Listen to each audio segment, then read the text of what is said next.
Om Shanti. So, do you remember the meaning of Om Shanti? Can someone type it on the chat window? What is the meaning of Om Shanti? Anyone? Or you have forgotten already? Okay. So someone is writing, I am a peaceful soul. So Om means I, the soul, Aham Atma. And Shanti means peace. So it's not a mantra that we chant here, but it is more about reminding ourselves of our true identity. Again, I'll request all of you to start your video so that I know who all are attending. So that would be good. Okay. So I am a peaceful soul. Earlier, what was I? I was this body. I used to think that I'm this body. My nature is like this. If you tell someone that you should speak slowly, you should not be so loud. And what will be their immediate response? My nature is like this. The moment we say my nature is like this, you tell people this is such a small issue, you should not be tensed about it, and then they will be like, but my nature is like this. The moment we say that, what exactly happens is that the vibrations that we create are the vibrations of tension, of anger, of stress, and that becomes the wiring in my brain. And we don't want to live that life which has tension, which has fear. All of us are looking for the life which has a lot of peace and happiness. We want peace, but we are creating a thought of tension. We want happiness, but we are always remembering all the sad times that happened in my life. So we want one thing and we are creating a thought of other. It is not going to work in that way. So if you want that calmness of your mind, if you want clarity of your thoughts, if you want that peace of mind, you just have to create that thought. You have to visualize that thought. This is the exact technique of meditation, which we'll see tomorrow in detail. But important thing we need to understand is as we think, so we become. We have heard this phrase so many times, but we never paid attention to what we were thinking. Because we always thought, my thoughts are created by someone else. My thoughts are based on the situation outside. My thoughts are based on how people are treating me. And that was the biggest wrong belief system we had. We had to change that. We have to change that. So, what is the change that we are going to make? If I want peace, I just have to create a thought, I am a peaceful soul. If I want happiness, I have to create a thought and visualize, I am a happy being. If I want to be successful at work, what do I have to do? Everyone wants to be successful in their career, in their work. But every day you are going to work, you're creating a thought, oh, I have to go again. I have to work. This boss is like this. My subordinates are like this. My colleagues are like this. And if you're creating so much negative vibrations, you are carrying those vibrations with you to work. Do you think with this so much negative environment, you will be successful? If you want to be successful, always, no matter how they are, you actually have to start creating the positive and pure thought for those souls. The moment I understand I am a soul, just a tiny point of light, everyone else is what? Is also a soul. If I am peaceful, they are also peaceful. There is no change in that. But the way we look at them, that creates that vibration between our relationships. I'll tell you, this is an experiment that all of you should do actually at home. All of you should do. If you have any relationship which you think needs a little bit work, which you think has a lot of conflict, every time you see that person, now you will not say person, every time you see that soul, What will be the thoughts that you will create? Let's say someone in my life is very angry. He gets irritated all the time. Every time I look at them, what will I say? Oh, this one is angry. Oh, he gets irritated very easily. So all the negative thoughts that we are creating, what vibrations are we sending to that soul? The negative. What result do we want from that soul? Positive. I want him to be calm. I want him to change his habits of getting angry. But the thoughts I'm creating for that soul are negative. Do you think if I keep on sending negative vibrations to that soul, the results will be positive? Negative, negative, positive doesn't work here. Here in spiritual language, negative, negative is always negative only, much more negative. So if you have a particular soul in your life, which you want to change, okay? So first thing we need to accept that soul as they are. And what does it acceptance means? See, if someone is angry, we immediately label him, this one is wrong. But look at your own life. When you get angry, do you think you are wrong? You immediately justify your anger saying, but this is how it's supposed to be. If I don't get angry, the work doesn't get done. But the situation was so big, so I had to get angry. So you justify your anger. That means you think you were right when you were angry. Same way, he also thinks the same way. Correct? When he or she gets angry in your life, they think we are right. So acceptance doesn't mean let them be angry. No, acceptance means accept the fact that they could be going through certain things and that's what is making them angry. So acceptance means creating a thought, they are not wrong, they are just different. This is the thought we all have to create. They are not wrong, they are different. That acceptance is the energy of positivity. Then you create a thought what you want them to be. Let's say you want them to be a peaceful being. You create a thought, they are not wrong, they are just different, but originally they are peaceful beings. I can visualize them behaving peaceful with me. And as you think, you attract that situation. It's called as a law of attraction. It's a spiritual law. What you think, you attract that situation. If you are scared of certain things, you will attract those situations. You will attract that kind of people in your life. So it is very easy to change ourselves. It is very easy to change our relationships. The only thing required is the right kind of thinking. Have you heard about 17-second rule? It's a scientifically proven rule that if you hold on to a thought for 17 seconds, your brain starts rewiring immediately. It will start rewiring itself.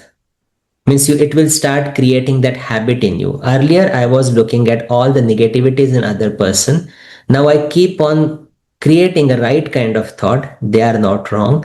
They are different. They are right according to them. They are also peaceful beings. They are also happy beings. I create that thought. Immediately my brain will start rewiring itself. It will start creating that habit. And what habit that you create, it will radiate that energy and it will reach the other soul. It will change their habits as well. So let's experiment on this one.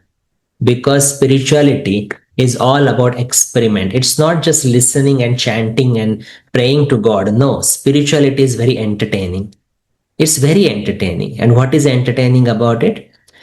Because you can do whatever you want. You can change any person you want. And more importantly, you can change yourself. It's very easy. It's very easy because your thought has so much power and we have not explored that power within us. I myself have done these experiments in my life. When I was working in Microsoft, there was one particular person I was very scared of, and I had just started practicing this meditation. And I had heard about this law of attraction because every time I would look at that person, I would get scared. Or every time I have a meeting with that person at work, I would get scared. My entire day would be ruined with that. But then I immediately started meditating on that, and I started creating those thoughts that this person is a beautiful soul. This person is a pure and loving soul. And I started visualizing my relationship with that person. There is a lot of friendship, there is a lot of love between our relationship. And within 1 week, I started seeing the change. Within 1 week. Because as you are thinking, you will start attracting those situations. So don't take this lightly. Anytime you feel that this person is not right, create these thoughts that I have already told you. Create what you want that person to be. Similarly, if you have an addiction, if you have an habit, you're constantly using mobile or talking to someone on the phone, or different habits you have, create a thought: I am a powerful being. This particular thing, a mobile, or someone has drinking habits or whatever, they are not creating my happiness. I am the creator of my happiness. I am that powerful being of light. I am the creator of my happiness, and I am free from these habits. I am visualizing myself to be free from these habits. And every time you feel that craving of using that particular thing, let's say a mobile or anything, you stop yourself and again repeat these thoughts. Remind yourself, I am not a slave to that mobile. I am not slave to drinking. Nothing can govern me because I am the master. And as you start creating these thoughts, the soul power increases. See, these habits that we have, it actually shows that the power within me has reduced so much that my natural quality of peace and happiness, I am not able to experience it. And that is why I need a stimulus from outside. But the moment I get this knowledge, the thought, I am the creator of my thought, emotions, and feelings. The moment I get this knowledge, I get that power back. Now it's my choice. I can still go back to that mobile or any addiction that I have. I can still go back, but then you'll never come out of it. But if you want to come out of it, create that powerful thought. I am a powerful being. I am not subservient to anyone. I create my emotions and feelings. I am a happy being, content. I am content. This will not govern my day-to-day activities. So this is why we need the knowledge of ourselves. The first knowledge we took is that I, the soul, am the creator of my thoughts, emotions, and feelings. No one can ever hurt me. Underline this. No one can ever hurt me emotionally. They will do what they want to do. They will say what they want to say. It is their choice. But looking at their words, hearing those words, I am the one who is creating that hurt. Someone comes and says, what you are wearing doesn't suit you. They just say one line and they just go away. But in my mind, what do I repeat? Oh, they said this to me. Oh, they always criticize me. Oh, they don't love me. I am not accepted here. They don't look at themselves. They don't even know what they are wearing. But they have this right to criticize me. Now all these thoughts, who is creating? I, the being. So they don't hurt us. We hurt us. I, the being, by creating these weak thoughts, I hurt myself. And that is why meditation is what? All this hurt that I have created, that is what I need to heal. And how will I heal? Now create the opposite kind of thoughts. Just the right kind of thoughts. And that is why first session yesterday we saw, I am a being of light. I am powerful. I am not this body. I am not a male. I am not a female. I am just a soul playing different kinds of roles. What are my qualities? Knowledge, purity, peace, happiness, love, power, and bliss. 7 qualities. Every one of us have those qualities. But what happened is that we souls have been on a journey. We have had a lot of experiences because we didn't have knowledge. We made a lot of mistakes. And all these vices started accumulating on the soul. And these vices are these 5 vices: lust, anger, attachment, greed, and ego. All of us have these 5 vices as well. Now, what is meditation actually does? That these vices, those are accumulated like a dust on the soul. It will start removing those vices. But when we look at ourselves, when we want to remove those vices, currently we are so addicted to our vices actually that we justify them. We say, even if you like something in the market, there is no place to buy clothes. There is no place to put clothes in our cupboards. But if we like something, we'll still buy it because I don't have that color, because this is something different material, because I want to get an approval from someone else that if I wear this, they'll say this is nice, you look nice, I feel better. So any vice you take, we always justify our vices because we're addicted to them. At the same time, we want to get rid of them. So there is a confusion because we want to live a happy life. We want to live a calm and stable and peaceful life, but we are not able to let go of those vices. So how can we let go of them? We need that power. Who can give us the power? The only soul that can give us the power is Him, the Supreme Being, God. So who is God? This is what we are going to talk about today. But before going into that session, let me share a presentation. And we'll just go through this overview quickly.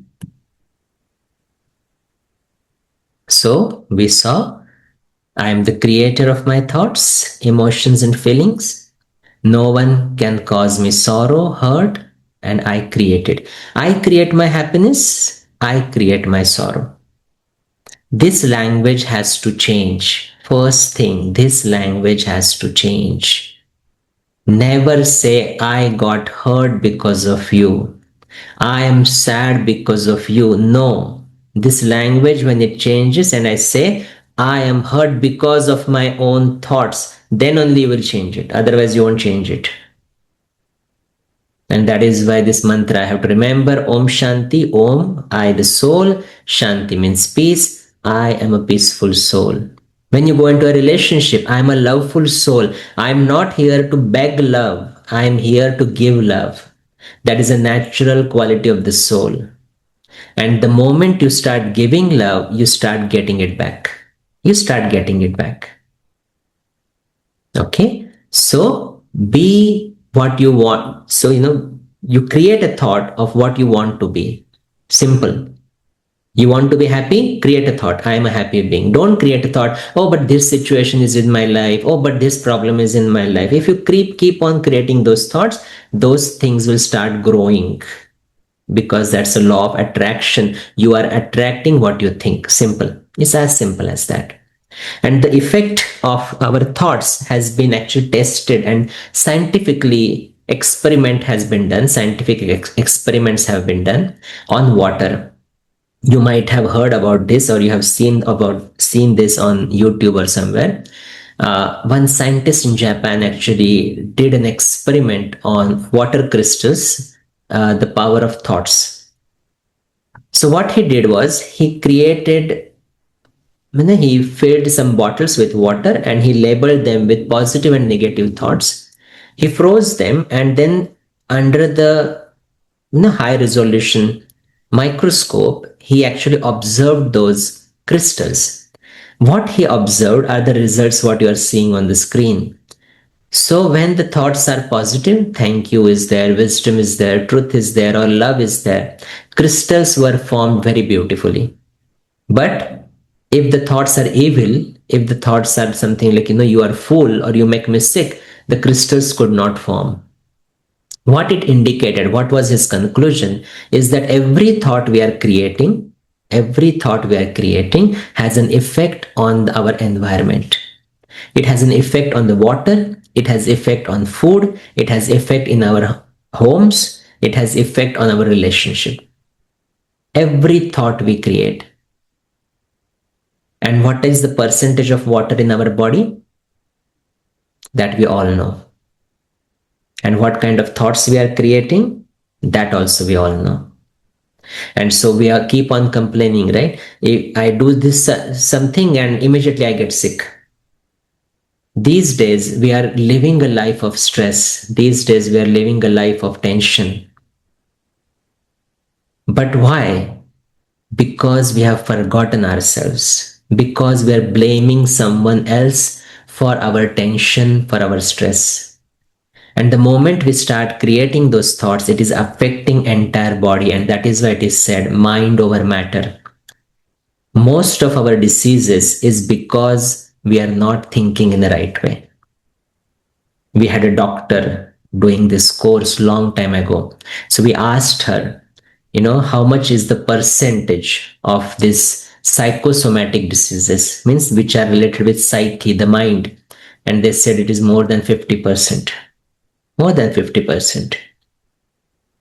So pay attention to what we are thinking, and your entire body will get affected with it. And that is why our thoughts matter. We say, right, when we get angry, we say, oh, but anger is natural. But I was looking online, and anytime you get anger, anytime you create stress, it releases certain hormones within the body, which reduces the immunity of the body. And do we afford to lose immunity at this point? We already know how polluted the world is. We already know the pollution that is going on outside. And it's not just the pollution of the air, it is the pollution of mind. Media is showing a lot of negativity that is happening outside.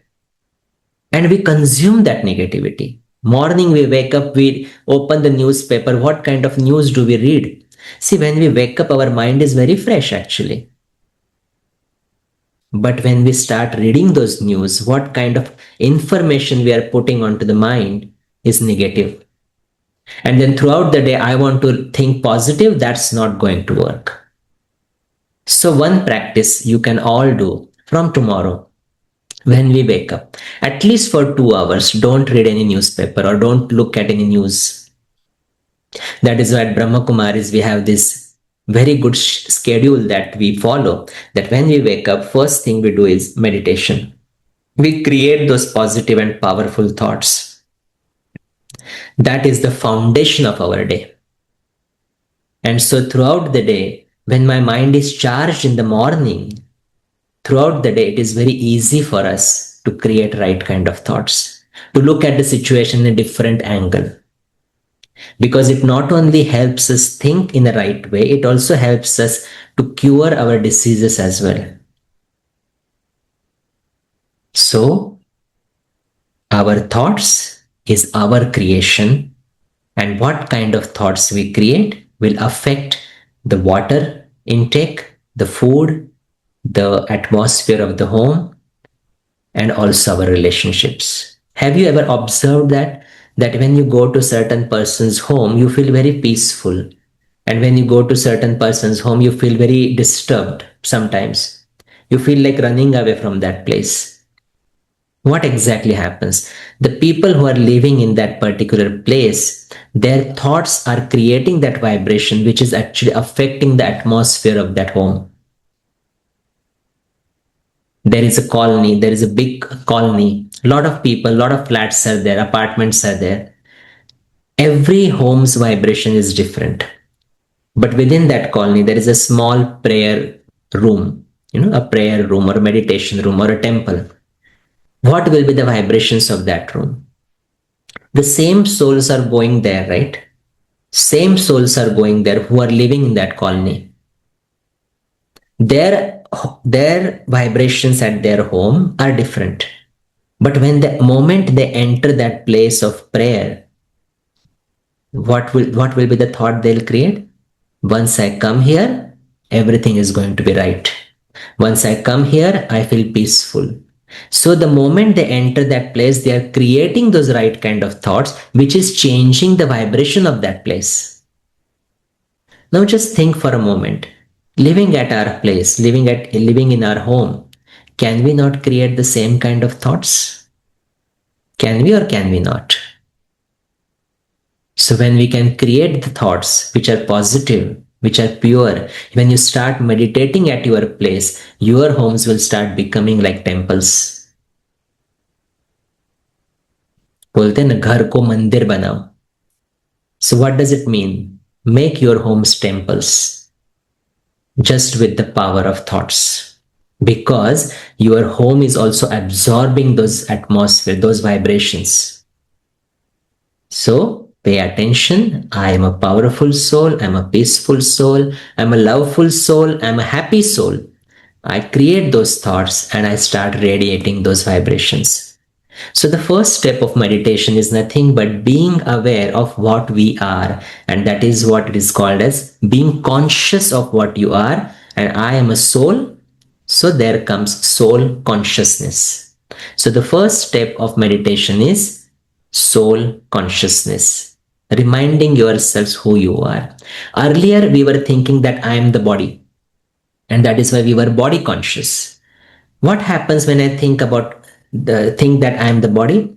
I will say, oh, my name is Ashish, I'm a software engineer, I'm a man, I'm a Hindu, or whatever. Those things will start coming. And we always know what we are thinking, we will look at the other person in the same way. If I have this awareness, I am a Hindu, I will start looking at other person, oh, he is a Hindu, he is a Muslim, or he is a Christian, or whatever, based on the religion.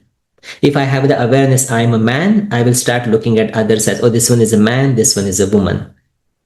If I think I'm a profession, a software engineer, I'll say, oh, this one is a doctor, this one is an artist, this one is an engineer, that way. But I think I'm a peaceful soul. What will be my vision to other person? It will be of the same quality. So when I have the body consciousness, I have this ego, I'm a man or a woman. The religious differences come because of body consciousness. Because of body consciousness. See, all religions are saying the same thing. They are talking about peace, love, and happiness only. But when the body consciousness comes, we start comparing, but our religion is better than yours. And that is where the problem starts. It is because of body consciousness. But what is the religion of soul? The religion of soul is peace. The religion of soul is love. The religion like Hindu, Muslim, Christian, these are all the religions of the body. But I'm not the body, right? I'm that peaceful being.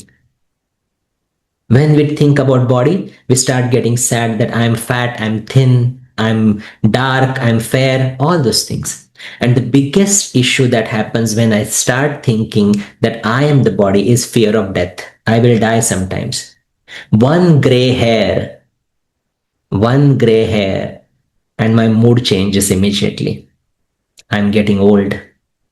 I'm not getting old. The soul, I never get old. The body gets old.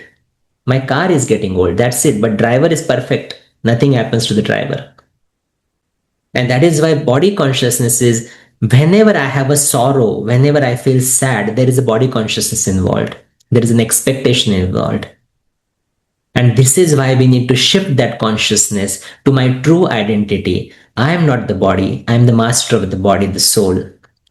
Because the moment I say I am the soul, I will start looking at others as the soul. A soul never dies. I never die. The fear of death starts to, get away. I remove that fear of death. My religion is a religion of peace. So I look at others in the same way. They are also peaceful beings. There is no difference. There is no racism. Everyone in this world is playing their own parts. It's okay. I have to focus on my part. There is no conflict. This world is my home because we are all souls. I am a pure being. So I radiate that purity to others. And that is why the moment I shift my consciousness from being this to being this, the point of light, my life changes. That happiness that I was, waiting for, it starts emerging in my life. I don't have to do anything. I just have to shift my consciousness. That earlier I was thinking I am the body, which I am not. But now I am that being of light, the truth, Atma, spirit, the soul. I never die. I'm just an energy filled with lot and lot of good qualities, peace, love, happiness, and many more. So I remind myself that and I become that. So the first session we yesterday saw, I am a soul, the point of light, just a tiny being situated in the center of the forehead. Knowledge, purity, peace, love, happiness, bliss, and power are my original qualities. But to experience these qualities, what do we have to do? We have to remove all those vices. But currently, we are not in the state of mind to remove those vices, and that is why we need power. And who can give us the power? Only one, God. Only one, God. But who is God? This is what we need to understand. So, who can introduce God? Who can introduce God? Now, look at this picture. There is an elephant, and there are four blind people. They are touching different parts of the elephant. Okay, one is touching the trunk and says, "Oh, this elephant is like a big snake. I am touching a big snake." Someone is saying, "No, I am touching a tree stump." Someone is saying, "Oh, this looks like a leather." Someone is saying, "No, this is like a mouse." Okay. Now, these are all four blind people. Now, think logically, we have to think. Okay. Now, they are all touching elephant and we can see the elephant because our eyes are open and we can see it. Fine. They are blind. Now, tell me one thing. Are these people wrong? Are these people wrong? That they are saying, someone is saying this is a snake, someone is saying this is a leather, someone is saying it's like a tree. Do you think these people are wrong? What can you say? No. Okay, definitely not. Do you think they are right? Do you think they are right? When you open your eyes, do you think they are right? Definitely not. Correct? So they are not wrong from their angle. But the moment they open their eyes, they'll realize this is actually an elephant. So what happens now? So what happens? Till today, we got a lot of information about God. Our sages, our saints, all these people, some, people who establish religion, they tried to introduce God. But everyone who tried to introduce God, they experienced him in the same way, in whatever way, they introduced in that way. Someone saw Krishna, they said Krishna is God. Someone said Ram, they said Ram is God. Someone prayed to Christ, they said Christ is God, and many more. They were not wrong because they experienced it in that way. But then who will introduce God actually? Or who can tell us the real form of God? Now let's say I, the being, now I am the being. Now let's shift the consciousness. Let's say Ashish is here. Okay, Ashish is here. Now my mom is here right next to me. My friend is here right next to me. If you ask my mom, describe how Ashish is, will she be able to explain? Will she be able to say how Ashish is in real life? Yes or no? What do you think? My mom can explain? Yes. Okay. If I ask my friend, explain what Ashish is, will he be able to explain? Yes. But someone answered really well. They said they'll be able to explain, but not fully. So because my mom is looking at only the sun, my friend is looking at me as a friend, but who can actually explain what Ashish is? Exactly. What mom knows, friends won't. And what friends know, mom won't. But who can explain exactly what Ashish thinks, how he reacts to a situation? Who can explain that? Who can explain that? Exactly. Very good. Only I can explain that. Only Ashish can explain that. Is this clear? Is this clear, all of you? First thing, who can introduce myself the best? I only can introduce myself the best. No one else can introduce me exactly in the correct way. They will give their perspective. They are not wrong, but they are not 100% right.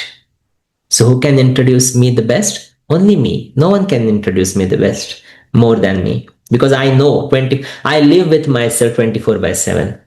So till now, we had sages, saints, we call them rishis and munis, they tried to explain what God is.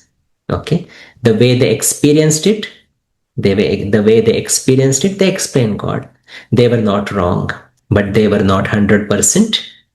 They were not 100% right either. So, who can explain God? Same logic. Only God can explain him.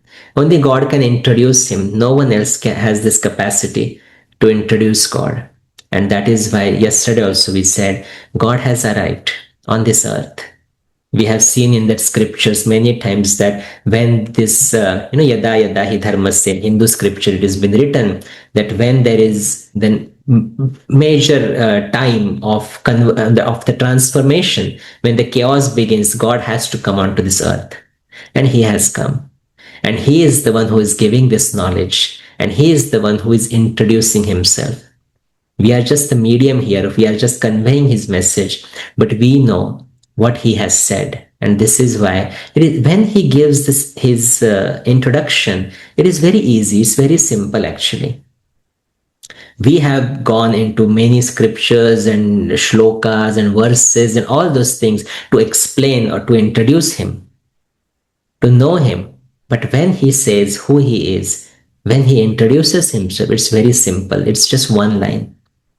Because I thought I am the body, right? Till now, my consciousness was I am the body. And so I thought God is also body. God is also body. But all our scriptures in all the religions have actually told the right form of God. We just ignored it. So only God, when He comes on this earth, He actually introduces Him. He actually teaches us what His real form is. Because of our body consciousness, we actually thought God is in this particular form. It has been, as someone said, it has been imprinted in our life, in our mind. And that is why we need to now reconsider that concept, reconsider it, and understand what He really is.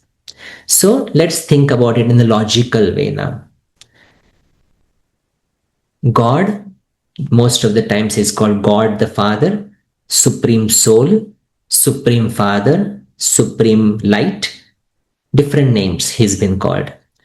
But God, when we talk about in this family of souls, there is just one soul we need, which can actually, which is the supreme of all, the number one, the most highest of all.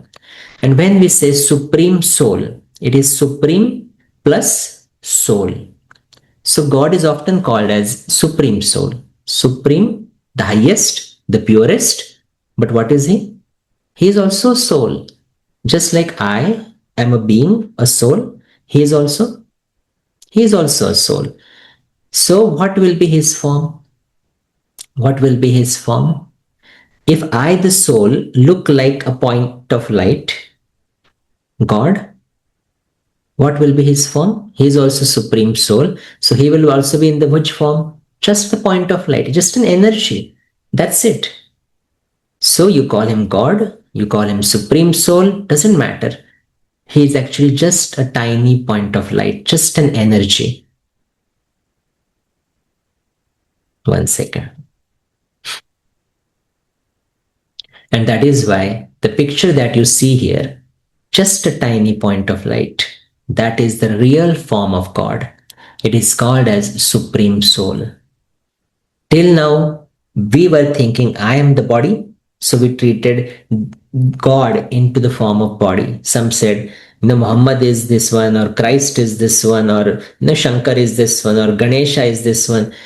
But actually, the moment we realize I am a soul, so how will my father look? We call God the Father. We say God the Father. Or in even Sanskrit, we say, Tvameva matascha pita tvameva. You are my mother and father. So if this I am soul, what will the father and mother of the soul look like? Just the soul. That's it. A father of a cat is a cat. A father of a human body is a human body. A father of the soul, just the soul, Supreme Soul. So the real form of God is nothing but that energy, just the point of light. That's it. Nothing different. Nothing. We exactly look the same. But there are lots of beliefs about God which we need to clarify, because this is something new that we are learning today. What are the beliefs of God? God is omniscient. Means he has a lot, he has the knowledge about everything. So he is ever knowledgeful. God is bodiless. It is said he is light. He is nirakar. Nirakar means the one without akar. Akar means body. Okay. God is one. Bhagwan ek hai. That is also everyone says. Everyone worships different kind of gods, but they all at the same time say Sabka Malik Ek. God is one. And God is beyond all cycles, cycle of life and death, cycle of karma and karma phal, fruits of karma, cycle of happiness and sorrow. He is beyond all these cycles. Now let's evaluate all these topics one after another. So God is omniscient, means supreme soul knows everything. Now he doesn't know about science and physics and chemistry and all those things, but he knows two things. First, souls, where souls reside, how they take body, how they take rebirth, what is his form, what is his job. He knows that and he explains all of that. Now let's say I give you a battery. Do you all of you know batteries, right? So battery, if I put in the camera and I start clicking pictures, what will happen to the battery? It will start discharging, right? Now when the battery is discharging, my camera won't function properly. Then what do I have to do? I have to recharge that battery. Now this knowledge we have. Correct? Now same way, I the soul, I am like a battery. I take this body, I look through these eyes, I speak through this mouth, I think, I do actions, I perform actions, and eventually the soul energy also starts depleting. It starts decreasing. And now we have reached a point where the soul energy is almost 1%. It is not zero because souls never die. So it has reached almost 1% when we are not in the condition to think properly. And that is why our actions are most of the times wrong actions. It takes time for us to take decisions. So when the soul energy has reached to the bottom, what is the next step we need to do? We have to charge ourselves. Now God has this knowledge that the moment soul enters the body, it starts discharging. And that is why he doesn't take a body of his own. That is why he is remembered as Nirakar, the one without akar, the one without shape. No shape. And that is why he is just that point of light. Just that point of light. Just a soul, a supreme soul. Because just think about it. If God takes a body, now he is not going to just appear like this, right? He has to take a body through a womb. So if he takes a body through a womb, there will be parents above him. There will be his teachers above him. And what will he say? Yes, I am God, but I became God because of them. So anyone above God will become God. Simple. God means what? Supreme soul means what? There is nothing above him. He is the highest. And that is why God never takes birth. He never takes a body of his own. He is just an energy. Because he doesn't take a body of his own, his charge never decreases. He is always 100% charged. And we all know that the moment, let's say, today I am feeling very sad and I come in contact with certain soul who is very happy, very energetic. How will I start feeling immediately? I'm sad. I'm talking to a person who is very energetic, very happy. How will I start feeling immediately? I will start feeling good or bad? I'll start feeling good, right? Because what is happening that I, the soul, am discharged. I'm the soul, I'm discharged. I'm coming in contact with the soul who is charged. And so charge, the energy flows from higher source to lower source. And I start immediately feeling good. But tomorrow, if that soul himself is distressed, that soul himself is sad, then who is going to charge me? So it is possible for a battery to charge when it comes in the contact with another battery, but that charge is temporary. And that is why, see, when I feel a little bit lonely, I feel a little bit sad, I go on a vacation, I go to a temple, I talk to certain people, I have parties and everything. That will charge us for sure, but that charge is temporary. That charge is temporary. If we want to charge ourselves 100%, what is the next thing we have to do? When the battery is discharged, you connect it with the mains where there is 100% charge. And same way, when the soul is discharged, we need at least one soul who never loses his charge. And so we connect to him and we start charging ourselves, because energy flows from higher source to lower source. So God is that. Supreme Soul is that soul who never takes a body of his own. And because he never takes a body of his own, he never discharges. And so the moment I connect with him, what happens? The moment I connect with him, his energy starts flowing within me and I start charging myself. That is meditation. Meditation is nothing but, first, knowing who we are. Second, knowing who God is. And third, connecting with God. Now, how to connect with God? We are going to see that tomorrow. But for that, we need to get introduction of God first. So God, Supreme Soul, is just a soul, but the soul who never takes the body, never takes birth. Because the moment he takes birth, he will take the body. The moment he enters the body, he will start discharging. And if he also discharges, who's going to charge us? So we need at least one soul who can actually take us out of that birth and rebirth cycle, because he himself is out of that cycle. Because he never takes the body, he never performs karma, action. And so he's beyond the cycle of karma and fruits of karma. He's beyond the cycle of birth, rebirth, and death, because he is free from body. And when he is free from body, what is he? What is his original form? Just a soul. And that form has been actually communicated in most of the scriptures, in all the scriptures, I would say. So what does other scriptures say? That we will see first. In Christianity, people worship Christ, but Christ never said, I am God. He himself said, God is light. I am just the messenger of God, just the messenger. And his fingers are always up. But when we looked up, we didn't see anything. But all we assumed that he knows who God is, and we started worshipping him. Even in Sikh Dharam, Sikh religion, Guru Nanak Dev Ji, he is worshipped a lot, but he never said, I am God. He said, Ek Omkar, Nirakar, Satnam, Ajoni, Nirvair. He described what God's qualities are. He is Nirakar, the one without any akar. He is Ajoni, who is beyond the birth and death. He is Nirvair. He doesn't have anywhere, any animosity towards anyone. He described those. But again, when his fingers were up, he was remembering God. We knew that we didn't know what he was, what his knowledge was, but we all of us just knew that he knows what God is, and we started worshipping him.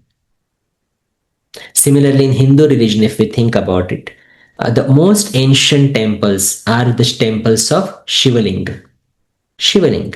We have, some people actually worship Hanuman. But Hanuman worships whom? He worshipped Ram. But when Ram needed the power, whom did he worship? Do you know? When Ram needed the power to conquer Ravan, whom did he worship? He worshipped Shiva. Shiva.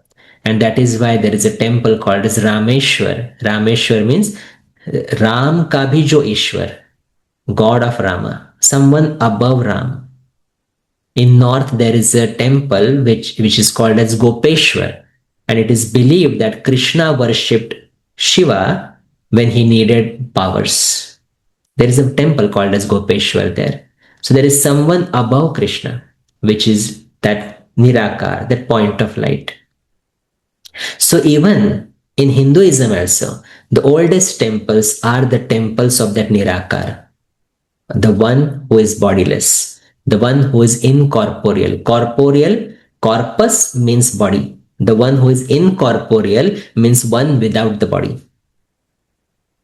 So God, he has been described in different religions. Even in Islam, actually, they don't believe in any bodily form of God, but they remember God as Noor-e Khuda. Khuda, God, Nur, light. God in the form of light. So these all religions actually talk about the form of God as nothing but the God in the form of light. All these main religions. But then we have been worshipping these different deities and religious founders. But so we need to understand the difference between God and these souls. So there are categories of soul. We always say God is one. Even see in Shirdi, many people go and they worship Sai Baba. But Sai Baba, again, finger is up. What is written above? Sabka Malik Ek. He never said, I am that Malik. He said, God is one. So God is one. In Navratri also, we worship 9 Devis. We don't worship 9 gods. No. God is one. Just the one. Then what are those Ram, Krishna, Ganesh, and Hanuman? They are called as deities, Devi Devatas. Devi Devata means the one who gives. Devata means Data, the one who gives. These are divine souls. So divine souls means these are also souls, but we know that pictures, right? We have seen them in the body. So souls who are like God, but they are in the body. So what will happen? What law will actually take place? The moment they enter the body, they will start discharging themselves. Their charge will start reducing because they have entered the body. So they cannot be God, they are deities. That is why Ganesha also worships Shiva. Ram also worships Shiva. And most of the stories we have heard in scriptures, whenever they needed something, they went to Shiva. So deities, different. Do you know how many deities we have in Hindu scriptures? They say 33 crores. Now there is a debate on if there are literally 33 crores or 33 is just a number. That's we are not going to go into. But deities are multiple. They are not just one. They are multiple. They are souls who are divine. They are just like God, but they are in the body. So deities, divine souls. The divine souls means those souls have the divine qualities. They have that peace and love and happiness, and that is why we still go to the temples, right? To just have that darshan, just have that vision of those deities. Next comes religious founders, means souls who are responsible for religion. Like Jesus Christ is there, Muhammad is there, Abraham is there, Gautam Buddha is there. Now what is this? What are these souls? These souls have this quality of purity. And that is why when they spoke certain things, people wanted to follow it. And that's how the religions were established. That kind of purity we don't see today. And that's why we still worship them. Then we have saints, we have sinful souls, we have charitable punyatmas, papatmas, santatma. That is what the category is. But all these categories, if you see, they are related with atma, the quality of the soul. Supreme soul, just one. God is one. Deities, divine souls. Religious founders, those pure souls who are actually, who are the founders of the religions. Then saints, sinful souls, and charitable souls. These are the different categories of souls. But all these categories we have seen, they're all pointing upwards. All pointing upwards, saying God is one and He is the one without the body. He is just the light. Just the light. Okay, so if you look at this point of light in front of you, just the point of light, just look at that light. And if you put a stand below that, that light has that aura, the oval shaped around it, and it looks like a Shivalinga. Now we need to understand the meaning of Shivalinga as well, or Jyotirlinga. It is called Jyotirlinga or Shivalinga. Now what is Linga? Linga means symbol. We say Pullinga, right? Pullinga means symbol of Purush, male symbol. We say Strilinga, symbol of female. And we say Jyotirlinga, symbol of, what is it called? Jyotirlinga, symbol of Jyoti. Jyoti means what? Light. It's a symbol of light. And that is why we say Shivalinga or Jyotirlinga. The word Shivalinga, Shiva Shabda comes from Shunya. Shunya means oval shape, zero. Zero. How does a zero look? Oval shape. So Shunya comes from zero. And if you put a stand below that, it actually looks like a Shivalinga. And that is how Shivalinga came into existence. We have made a lot of stories about that, that this linga came from this side and this linga came from this side and they merged and the Shivalinga happened. Nothing like that. Shivalinga actually just means the symbol of Shiva, symbol of zero, symbol of light. That's it. Just a representation. Because when we look at the light, it's just an energy, right? We cannot worship energy. We need some form to worship it. And so we created that form of a Shivalinga. And that is why this is the universal light, it is called. This is our God, the Father, the real Father, the real form of God is nothing but that point of light. We just gave it some akar, we just gave it some shape so that we could worship it. But when God comes onto this earth, he actually explains that I am just the light, just like you are souls. I am also soul, but I am supreme. You take body, I don't take the body. I don't take the body. And that is why my charge is intact. So you just connect with me and energy will flow from higher source to lower source. So the God himself is giving his introduction that I am just that point of light. I am a supreme soul, and just because his charge doesn't get depleted, he is called as the ocean of all powers and virtues. Like I am a peaceful soul, he is the ocean of peace. I am a loveful soul, he is the ocean of love. And from ocean, you take 1 bucket or 10 buckets. It doesn't matter to the ocean. It doesn't matter to the ocean, right? You can take 10 buckets, I can take 100 buckets, ocean will still be the same. Same way you can connect to God in your own way, communicate with him. I can connect to God in my own way. It doesn't matter to him because he is ever charged. He is ever pure. He is ever peaceful. And so the moment I talk to him, the moment I connect with him, the energy flows from higher source to lower source. So God is just like me. We look exactly the same. I am a point. He is also a point of light. But I am in the body. He doesn't take the body, so he doesn't discharge. And that is why he is the ocean of all powers and virtues. So what is his name? His name, the self-proclaimed name by God himself, is Shiva. Shiva means benefactor. Shiva means Kalyankari. Shiva Shabda comes from zero, Shunya.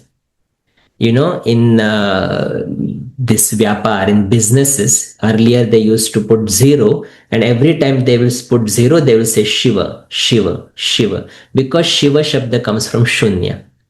Shunya. So he is benefactor, and Shiva is not related with any religion. Hindus call it that Shiva is their deity, but Hindus themselves don't know who Shiva is. When Shiva himself comes, he actually teaches us that I am that point of light. So Shiva is benefactor. It is not related with any religion, and we call him God the Father. He is my Father. So what do we get from Father? What do we get from Father? From Father we get inheritance, Varsa. Whatever my father's property is becomes my property automatically. The child doesn't have to sign any papers for that. So I, the soul, I'm his child. He is God, the Father. So God's property becomes my property immediately. Now what is his property? His property is all about his virtues and powers. And I have those. He is ocean of peace. I am a peaceful soul. I have inherited that property from him. He is the ocean of purity. I am a pure being. He is the ocean of love, Pyar ka sagar. I am also a loveful being. I already have that love. I have received that love from my Father. I just have to give here. But the moment we forget that I have that property, I start begging. And this is exactly what happens. See, if a prince who is like, a king's son has forgotten that he is a prince, what will he do? He will wander on the streets asking for money. But the moment he realizes my father is a king, he will stop begging. So similarly, till now we didn't know what property we had, who was our father, because we didn't know who we were. Simple. But the moment I understand that I am a soul, child of Supreme Soul, my father is God, the ocean of love, ocean of peace, and I already have inherited that property from him, I will stop begging. Please talk to me nicely. Please be nice to me. No, people will be in that their own way. I just have to be nice to them because I already have that property. And that is why when he is a father, I call him Baba.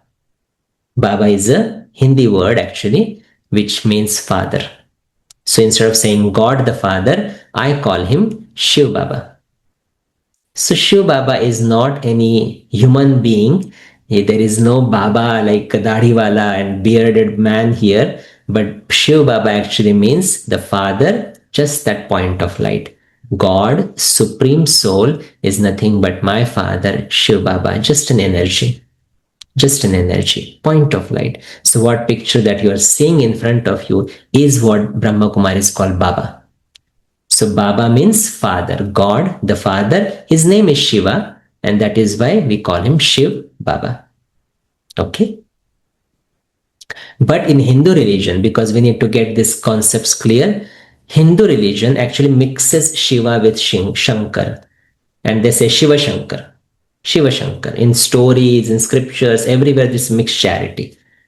But when God comes, he actually explains that Shankar is actually a bodily form. A bodily form can never be God because bodily forms means soul has entered the body and it is going to discharge. And the one that discharges can never be God. So no bodily form, no human form can be God because there is a discharge happening already. So Shankar, as you can see Shankar is in the form of meditative state. And what is meditation? Connecting with something higher than you. If Shankar was God, there is nothing for him to connect something out higher. And you can see in this picture, there is a Shiva Linga right in front of Shankar. So if Shankar and Shiva are the same, they don't have to, Shankar doesn't have to meditate to Shiva, right? They are just one and the same. I don't worship myself. No, I will worship something higher than me. So same way, Shankar is different. We say Shiva Linga, we say Jyotirlinga, but we never say Shankar Linga, right? Do we say Shankar Linga? Have you heard this word? This is also Shankar Linga? No. If they were one and the same, we should have been saying that. We say Shiva Ratri. We never say Shankar Ratri. So Shiva and Shankar are totally different. Shiva, point of light, is the father of all souls. Shankar is a deity, a divine soul, a bodily being. He is not God, a deity. Shiva, God, just the point of light. He is a bodily being, so he is in the body, eventually he will discharge, the soul will discharge. He is bodiless. He never discharges. He is a child, Shankar is a child, and Shiva is the father. So Shiva is our all father. So all of the souls that we are listening to, or in this world, all the souls, 800 crore souls, 8 billion souls, they are all souls. They are all the children of God, the Supreme Soul. Deities are also children of God. So what is the relationship between deities and us? What do you think? We are also children of God. Deities are also children of God because they are also souls. What is the relationship between deities and us? Anyone can say?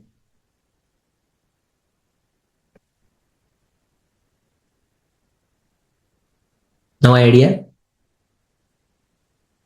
If we both have the same father, what is the relationship between us? We are brothers, right? Aren't we brothers? Brothers and sisters? Okay. So that is why Shiva, the point of light, Shiva, the point of light, deities, also souls. So we are like brothers.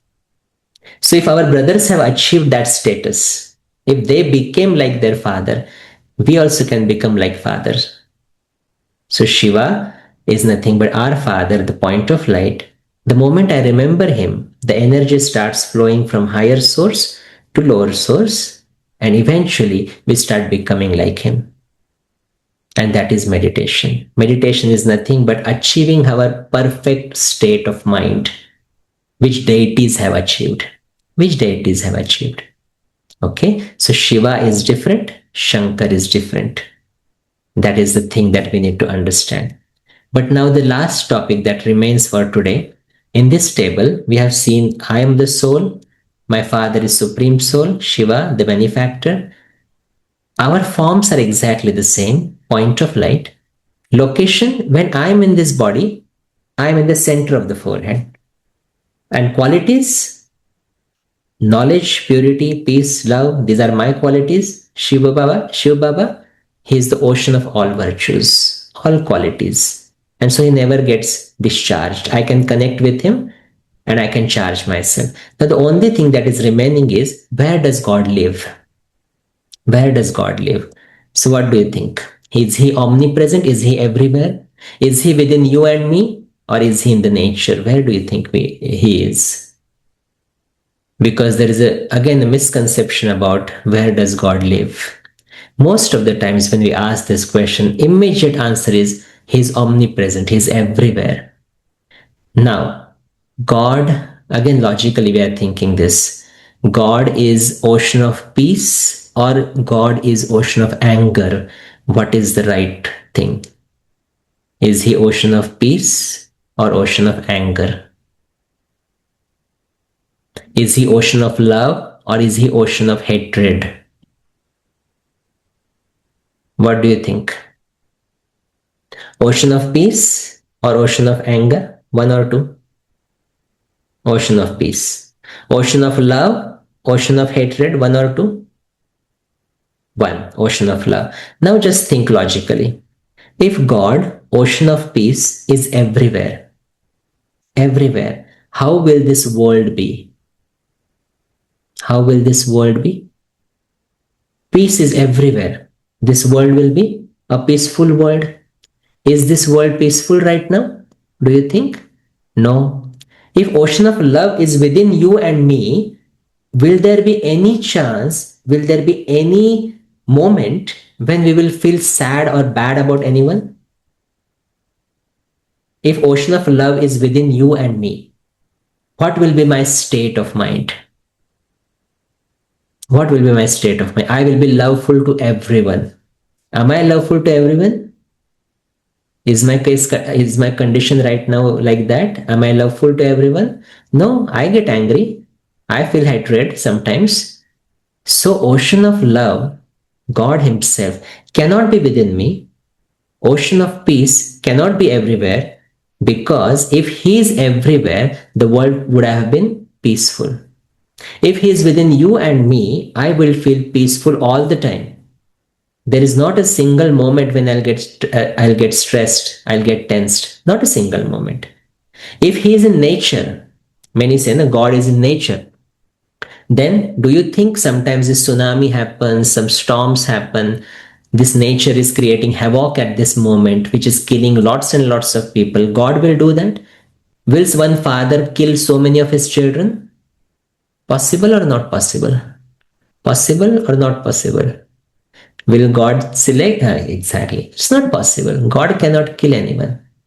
God can, because killing is what humans are doing right now. God is not going to do that. So he is not in the nature as well. The biggest misconception we had was that God is everywhere. We assume God is everywhere. But if God is everywhere, why is so much hatred in the world? Why are people killing each other? Why are there so many women who are not safe in this world? Is God doing that? No. And that is why we need to understand where God lives. So see, the moment, even when we feel sad, where do we look? Up. We look up. And what do we say? Oh, he's up there na, he'll take care of everything. In Hindi we say, upar wala jane. The one who is sitting up above will know. He will help me. So we don't know what is up above, but we immediately say, He will do. He will take care of everything. And that is why God gives us the knowledge. Where does He live? So beyond these five elements of nature, where the science can reach, there is sixth element which is called as Brahma Tattva, which is called as the element of light, which is called as Param Dham, which is called as Shanti Dham, or in simple words, it is called as the soul world, the world of souls. You are seeing this red light in the picture. So there is small region like a world, very small, very tiny, which has this red light of power because all souls are powerful there. We all used to live there with our Father, the Supreme Soul. But what is this world? This world is where the bodies don't go, the souls only will go. That is where the souls take rest. Like, for example, we go to work and we work, let's say, for 14 to 15 hours a day. But still, even though we are spending more time at work, we will not call that office as our home, right? My home is still different. Even if I work for 23 hours in that office, and for 1 hour at least I'll come home to take rest because home, where there is comfort, is. Home is where there is comfort. Home is where there is peace. So same way in this world, this is the world where we are taking bodies, we are performing actions and we are all tired. We all want to go back. Many people are asking these questions. We want moksha. We don't want to come back into this world because we are all tired because we have been working for really long. And that is why when we get tired, we look up because there is some memory within the soul that there is something up there. And then God gives us that knowledge that beyond this world, there is a small region called as the soul world where all souls reside. That is the world where there is a thoughtlessness. There is not even a single thought. It's like a deep sleep stage. Like when we sleep, we have a very deep sleep, no dreams, nothing. We don't even know, right, who is sleeping next to us. But we don't keep on sleeping like that. At one point, we will wake up. Someone will wake up at 4 o'clock in the morning, someone will wake up at 6 o'clock, someone will wake up at 8 o'clock based on their body clocks. Same thing happens in the soul world. In soul world, all of us souls are like tiny points of lights. In a deep sleep stage, deep sleep means absolutely there is no thought, but it doesn't mean I will keep on staying there. Because let's say if I ask you, if I give you a choice, you have to sleep in your bed for one entire week. You don't have to even wake up. You can't do anything. Will you agree to that? Will you agree to that? No. Why? Because I have to perform actions. Every soul wants to perform certain actions. Same way, the soul's nature is to perform. If I keep on staying in the soul world, I cannot perform because there is not even a single thought. And that is why I go to soul world. I take rest there, but based on certain body clock. We won't call it a body clock, a soul clock.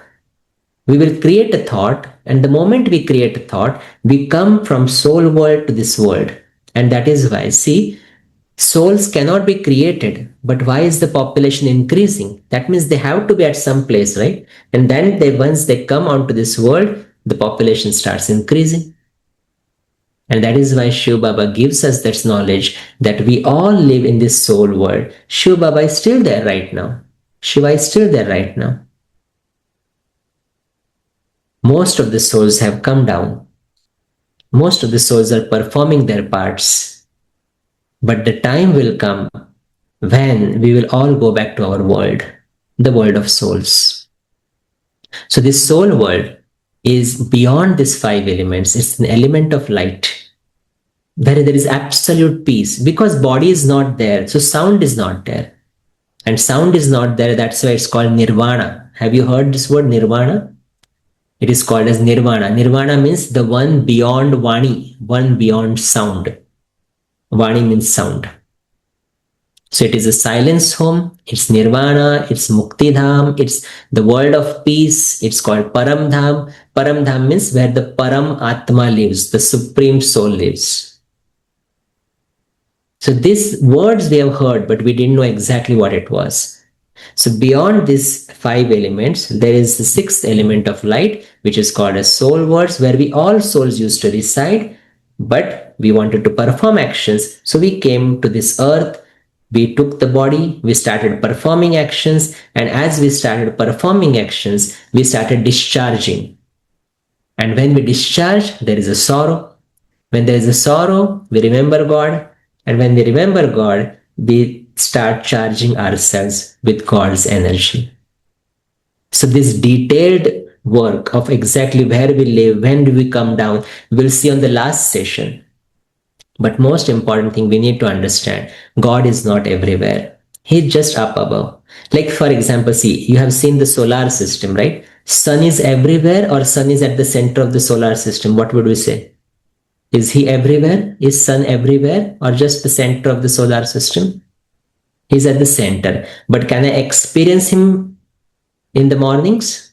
Can I experience him in the mornings? If I open the curtains of the window, what will happen? I will start get. Oh, someone is. So yes, sun is not everywhere. Sunlight is everywhere. That is right. Okay. So what it means? Sun at one place. But when I open the curtains, I can experience sunlight. I can experience that energy. Correct? Same way, God is at one place. But the moment I remember, I can start experiencing his energy. So God is not omnipresent, but I can remember him everywhere. I can remember him everywhere. While eating, while taking shower, while going to work, while talking to someone, I can just remember him. And the moment I remember him, just like when the sunlight comes onto my face, I start recharging, right? The sunlight helps in rejuvenating the life. Same way God, I remember, I start charging myself. So meditation, first step, soul consciousness. Second step, remembering God. And when I remember God, the energy flows from higher source to lower source. And I start charging myself because we are all at the lowest source right now. So God is not difficult to understand. God is my Father, and I have to talk to my Father. I have to talk to my Father. How do we talk to him? We'll see that tomorrow. That is the exact technique of meditation that we are going to practice. But God is not in the human form. There are deities who are like God, but they are still in the bodily forms. God beyond body, Nirakar, the one without Akar. He is not omnipresent, he is not everywhere, he lives in the soul world. We souls also, our original home is that only. But when we come into the body, we take the center of the forehead. So this is the final table, because when we want to establish a relationship with the self or with God, first thing we need is the introduction. I am a soul, my father is Shiv Baba, Supreme Soul. Both will look exactly the same, point of light. Location, when I'm in the body, center of the forehead. But my original home is soul world, and God always in the soul world. And my qualities we know, and God is the ocean of all qualities. So the homework for tomorrow, we are going to have that awareness that I am a child of God, and that means I have already inherited all the qualities of love, peace, happiness from my Father. I already have that. I don't have to ask for it anymore. I'm already, like, you have to be aware that I am the son of king, means I already have that property. Now I have to use it. Everyone, just like me, is also child of God. That means there is an equality. There is an equality. I see every soul with that loving attitude because they are my brothers and sisters. And just have that vision while walking and moving around. That's the only thing we are going to practice for next 24 hours. Yesterday, did anyone do homework? Did anyone do homework, and did you experience anything different? Or you probably didn't even remember there was a homework. Okay. So anyone wants to share if there was any change in the experience? If you want to share, you can raise your hand and I can unmute you. Or you can type.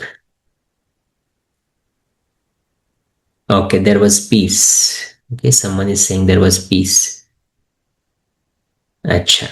So same way we are going to try this homework today. I am the child of God, so is everyone. I already have the qualities I need. I just have to use them in the practice with the power of thoughts. So God, Supreme Father, is a point of light. We call him with love. We call him with love. Just Shiv Baba. That's it. Okay. Okay, so I'll take the question at the end, but now we are going to meditate for 8 to 10 minutes. Then we'll take the question. Okay, so everyone again sit back and relax. Be comfortable. You can look at the screen for the visualization. Okay, Om Shanti.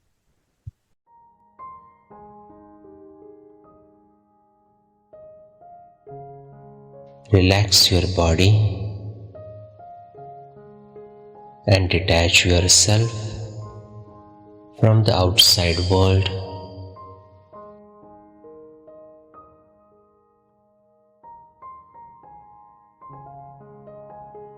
Make sure your body is comfortable. Your breathing is normal.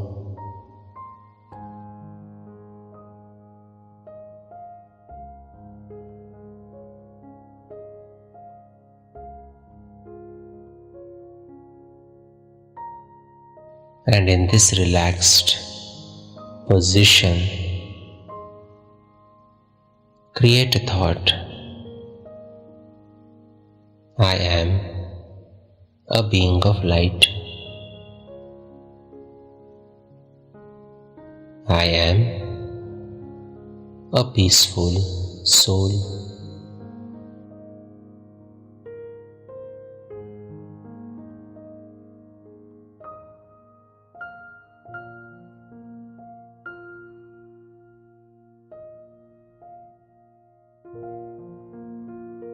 This body is like a car,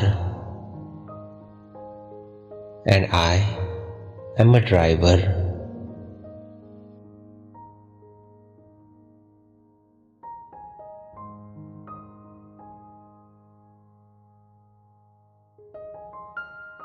I make this body move. I am the master of this body.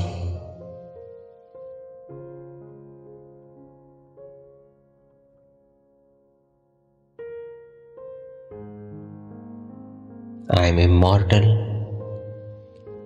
and eternal.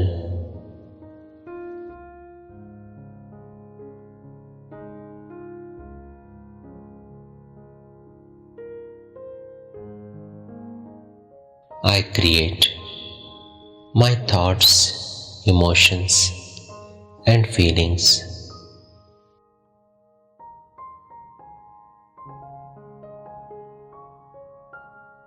No one is responsible for how I feel.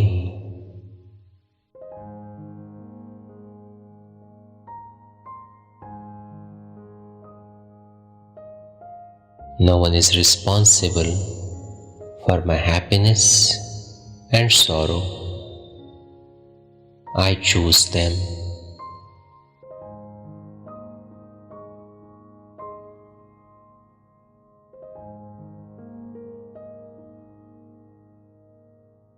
Just like me, the being of light, my Father, the Supreme Soul, is also a point of light.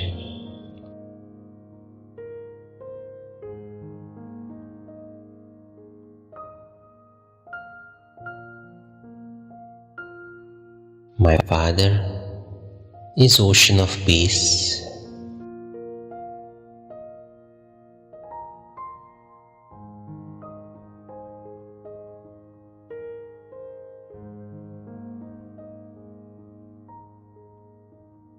God, the Supreme Being, is not omnipresent.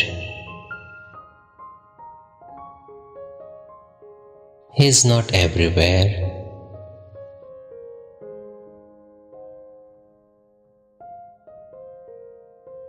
He resides in the world of peace, the soul world.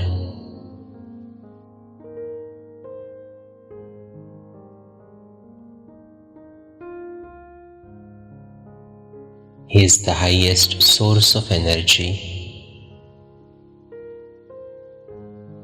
So the moment I remember him, that energy of love, energy of purity and peace flows directly from him to me.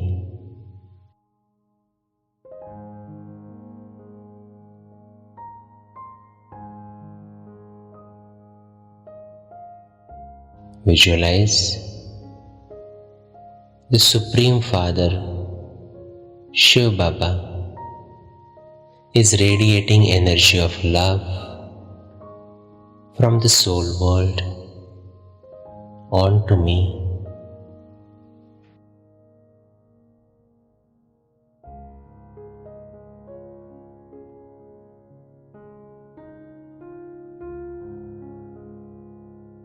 I visualize that light and I experience unconditional love from my Father.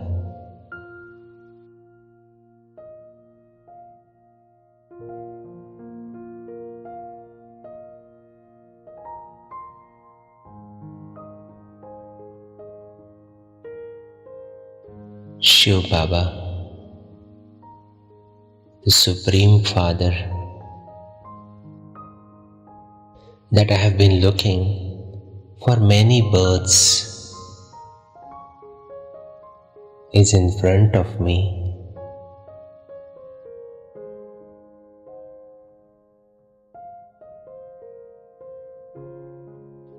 I can visualize him. I can experience him. And slowly I start becoming like him.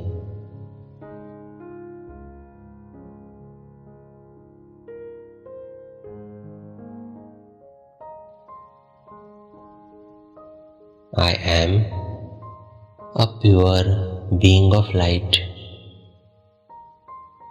the child of ocean of purity.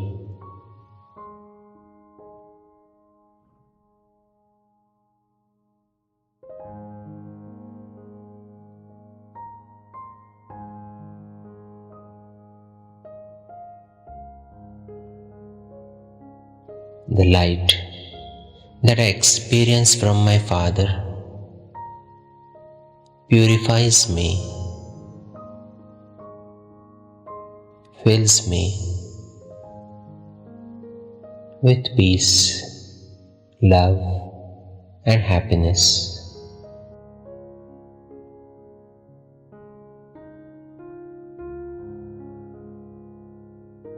I am a loveful being.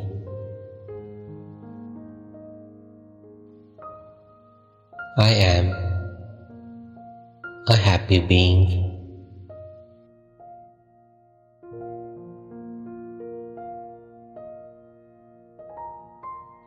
And with this awareness of being a God's child, I start my activity for the rest of the day.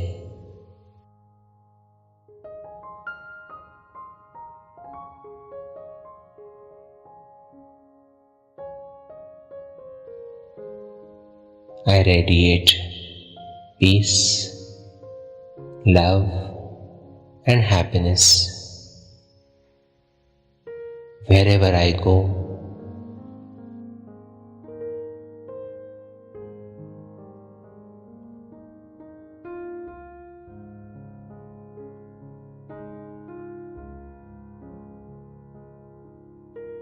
Om Shanti.